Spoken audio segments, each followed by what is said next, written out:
How does destructive testing measure brittleness? Imagine a tiny piece of metal or plastic that suddenly snaps when you apply a little force. How do engineers figure out why it breaks so easily? That's where destructive testing comes into play. It's a way to push materials to their limits and see how they fail.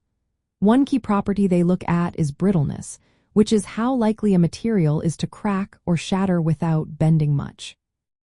In destructive testing, they use specific methods to measure brittleness directly. The first is the bend test.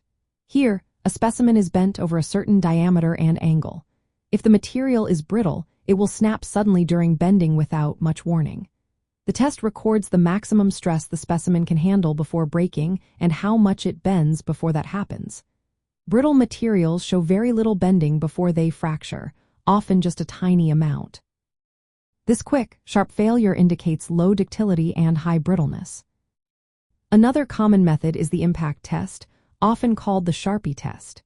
In this test, a notched specimen is struck with a swinging hammer or pendulum. The machine measures how much energy the specimen absorbs before breaking. Materials that are brittle absorb less energy and break easily, while ductile materials soak up more energy by deforming. This test is especially useful for understanding how temperature affects brittleness because many materials become more brittle at lower temperatures. Tensile testing, where a sample is pulled until it breaks, is less often used for brittle materials.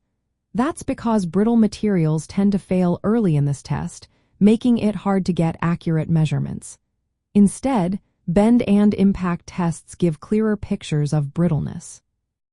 By performing these tests, engineers can see how a material cracks and fails under different forces. If a material breaks suddenly with little warning, it shows high brittleness.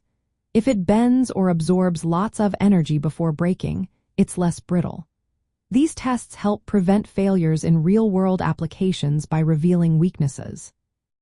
For example, if a metal part shows low fracture deflection in a bend test or absorbs little energy in an impact test, it's more prone to sudden failure. In the end, destructive testing measures brittleness by applying controlled forces until the material breaks.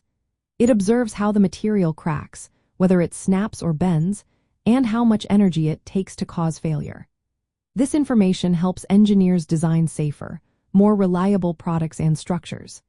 It's a straightforward but powerful way to understand how materials behave under stress and avoid unexpected mechanical breakdowns.